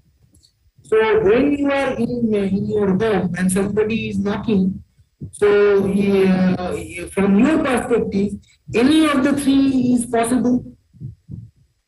So we can say that it's a possibility between all three, or a superposition between all three of them. But when you opens the door, you find one of them present. So others are discarded. But this is not fundamental. It is your ignorance. Because the door was closed. And though you from your perspective, any of them were probable, actually there was only one person standing outside the door. Why any of them are probable to you? Because you didn't know the full information about the system. It is your ignorance that you are describing everything in a probabilistic way. One of them is there. But that is the difference between classical to quantum. Let's say there is a quantum particle outside the person outside the door, if it is possible. Let's just, for the sake of the discussion, say, and this door is in between and this knock happens. This opening the door means this measurement. And after the measurement, you will find one of the three. But quantum mechanics says actually, when the door was closed, there was actually, it is a superposition of all three possibilities, all of those three possibilities. It is not your ignorance. It was actually such. Opening the door is something like a measurement which collapses the superposition of all of them to only one, which is explained by this measurement thing. When we do this P over xi, we get one of the AIs, that is A1. With a probability, how can we get the probability? We take the inner product of xi on left side and take the mod square, which gives us mod of C1 square, since this was the associated probability. So this actually happens. So this is the difference between classical and quantum, and this is how measurement is understood. So sigma z, now it is a little more explanation. Technicalities, I am ignoring this because I want to talk something else also. So what is expectation value? Expectation value is the thing that we acquire in reality. What is that? So expectation value is defined like this. So take a vector A, expectation value over the state alpha of this, of this operator A is this inner product alpha A alpha, where these alphas are normalized. If it is not normalized, then generally it is written like this, alpha A alpha by the inner product alpha alpha. So if it is normalized, then this inner product alpha alpha is 1. So this basically reduces to this representation. Expectation value is not eigenvalue. Why? Because it will be eigenvalue when alpha is the eigenvector of this operator A. Otherwise, it is not. So if we do say sigma z, okay. So if we do xi, that is inner product is 1. Say let's say xi is alpha 1 plus beta 0. So if we do this inner product xi over alpha, we get what? We get this one, which is not eigenvector. So this is what xi we write is like this: alpha star 1 bra plus beta star 0 bra, the sigma z matrix, and then the ket vector alpha 1 plus beta 0. If you calculate this, you will find that it is mod alpha square h bar by 2 mod alpha square h bar by 2. So this gives us h bar by 2, but this is not eigenvalue. This is different from the eigenvalue. So in a general expression, it is like this. Say alpha is sum over a prime c a prime a prime, which can be written as sum over a prime alpha. Let's say A primes are the eigenvalues of these eigenvectors of this Hermitian operator A. So this expectation value alpha A alpha means sum over A prime A double prime. So alpha A prime is now we expand A prime in the matrix notation. That is A prime A double prime A prime A double prime, and alpha is multiplied from left and right. So here we have what? Alpha A prime and A double prime alpha. So A double prime alpha, as you know, is the corresponding CA double prime, and alpha A prime is the conjugate, so it is CA prime star. And these elements are A prime, A small a prime, A cap operator, A double prime. So this is sort of a general expression of this expectation value. If it is not normalized, if alphas are not normalized, so there will be something like not CA prime square in the sum over that in the denominator. So, but we are considering them to be normalized. So let us explain again with spin half particles.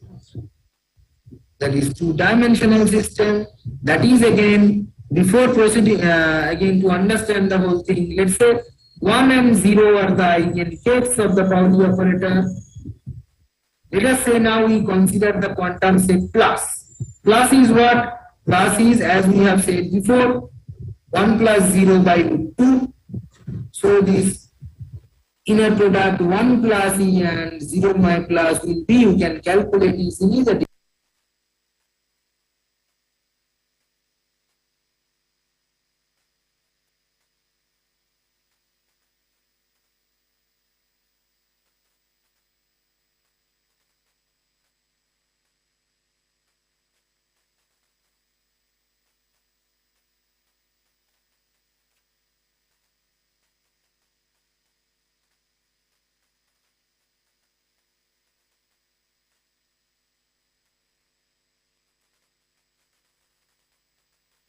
these properties. Okay, I am not discussing it. Okay. So one thing that I wanted to discuss is, at least I should discuss the Heisenberg uncertainty principle before concluding this. So uncertainty principle we talked about before. Let us just conclude everything, this initial discussion, a session on quantum thing, with this proof of this uncertainty principle. So given an observable A, let us define an operator delta E, which is the observable A minus the expectation value of A. But this expectation value is taken for a certain physical state under consideration anyway. So this delta A square, which gives us basically the uncertainty, so that can be understood like this. So if we take the expectation value of delta A square, that is again delta A whole square, whose expectation value, that is A square, expectation value of A square minus twice A in this expectation of A plus expectation A square. So these expectation A are already expectation values, so no more averaging over them should be done. So only we have the averaging over A square, so that is we have, this is A square average minus twice average of A square plus A average square. This gives us average A square minus A average A square. This is something in statistical mechanics is called variance, root over of this. So this gives you the error of certain measurement. So this is the error in measuring, root over of this is the error in measurement in delta A square. Similarly, there is another, we can calculate these in different matrices, and the uncertainty relation in this notation, this term, is to say two incompatible observables A and B. If we take, and we take this multiplication, which will be greater than equals to 1/4 of the average square, mod of average square of the commutation of these two observables A and B. Where, so you see when A and B are compatible, that is they commute with each other, then their commutation is 0. So then there is no uncertainty in measuring in A and B. When they do not commute, like position and momentum or something, they have an uncertainty in their measurement. So to prove this, we need the Schwarz inequality that we have already proved, which in vector notation is like this bracket notation: alpha alpha beta beta is greater than equals to mod of alpha beta square. So to prove, here is basically the proof of Schwarz inequality given again, which I have already discussed, so I am not doing that. And the second important thing that we need is the expectation value of Hermitian operators are real. And the expectation values of anti-Hermitian operators are purely imaginary. The proof of it is I am leaving up to you. So let's say now we consider the ket alpha, which is this operator delta A acting over some blanket, and ket beta, which is again this delta B acting over another blanket. So therefore the alpha alpha inner product, we can very easily say that it is the average of delta A square. That is basically the uncertainty, square of the uncertainty of the measurement A. Similarly, beta beta is square of the uncertainty of measurement B. And alpha beta can be understood like this: mod of delta beta. So this measurement of this one, the blank delta A delta B blanket, which is basically average of delta A delta B. So the Schwarz inequality says what? Alpha alpha inner product into beta beta inner product is greater than equals to mod of inner product alpha beta square. So therefore, using this we have this left hand side del A square average into del B square average is greater than equals to average of del A del B mod square. Now del A del B can be written like delta A delta B minus delta B delta A by 2 plus delta A delta B plus delta B delta A by 2. So which is half of the commutator of delta A delta B, which is A minus A average A commutator of that, which basically reduces down to commutation of A and B itself. And it is the anti-commutator of delta A delta B, which is basically delta A delta B plus delta B delta A. So we can check very easily that the second quantity in the right hand side is Hermitian and the first quantity in the right hand side is anti-Hermitian. So now if you take the average of that, so basically the first term is the average of anti-Hermitian, so that is purely imaginary, and the second term is the averaging of Hermitian, which is purely real. So therefore, this multiplication, this right hand side, that is average of delta A delta B square, is first average of the commutator AB square plus the average of anti-commutator AB square. Now since this second part is always real and positive, so a mod square of that is positive. So if this is equals to this plus this, the second term in the right hand side is a positive quantity.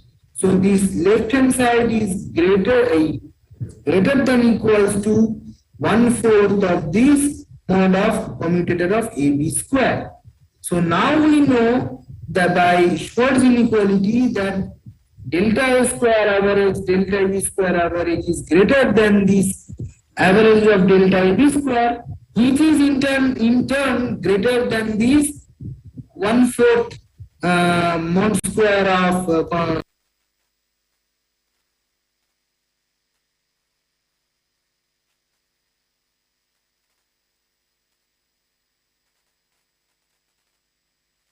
the Heisenberg's uncertainty relation. So I'm sorry. So we needed to talk about something more also. But this is what we can discuss up to now. So I'm concluding my session with the explanation of Heisenberg's uncertainty relation. Okay, so let me go to the, I'm now go to the questions. So there are 3 questions, I guess. I think last one, Upan Shah answered. LC circuit is a lot. Yeah. This is Srinish. So the question of Srinish is, what does quantum mechanics tell us of teachers? Well, that is what I am talking about for the last more than 2 hours. So I hope you get from the talk, and if not, then later from the YouTube video. And the next question is there any research possibilities quantum computing? Yes, there are absolutely many research possibilities in quantum computing, both in India and outside. So you have to go through some exams and all that. If you want to know more about that, you can mail me later. So of course, even in Hyderabad itself, there are institutes who is doing research in quantum computing. One of them is our institute, that is IIIT Hyderabad. Okay, so if you want to know more, you can mail me later. So third one is Avinash. What is the biggest challenge in quantum computing? So there are many big challenges. One of these is I just talked about, that experimental realization, or to make a quantum computing device, so a quantum computer. So the biggest challenge is sustainability. That is to make a stable quantum computer on a big scale. So there are some people have done with 50 qubits, 70 qubits, I guess, and more than that right now probably. But for the efficient working computer, as we understand, we need much bigger than that. So people are trying. There are some things that already we have, but in a much bigger scale, the sustainability to sustain a quantum computer is probably the biggest challenge in this area of research. Hopefully, yeah, this concludes all the questions. Do I have any other questions? Priyanka Garu, I hope, are there any questions?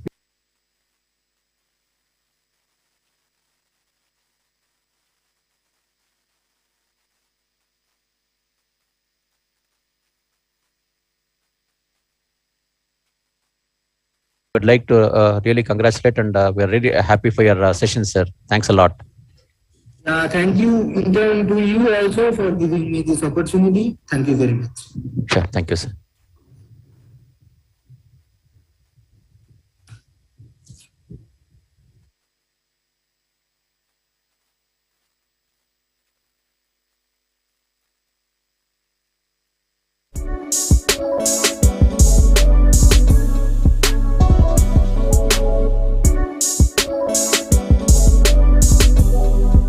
గుండె స్పందన వేగాన్ని గమనించి తగినన్ని సార్లు కొట్టుకునేందుకు అవసరమైన విద్యుత్ ప్రేరణలను పంపిస్తుంది. చివరి ప్రశ్న, సులువైన ప్రశ్న మీ స్క్రీన్పై. మనం రెగ్యులర్గా మన గ్యాడ్జెట్స్లో వాడుతున్న ఇంటర్నెట్ను తెలుగులో ఏమంటారు? ఆప్షన్ ఏ మాయాజాలం, ఆప్షన్ బి ఇంద్రజాలం, ఆప్షన్ సి అంతర్జాలం, ఆప్షన్ డి మంత్రజాలం. Your time starts now.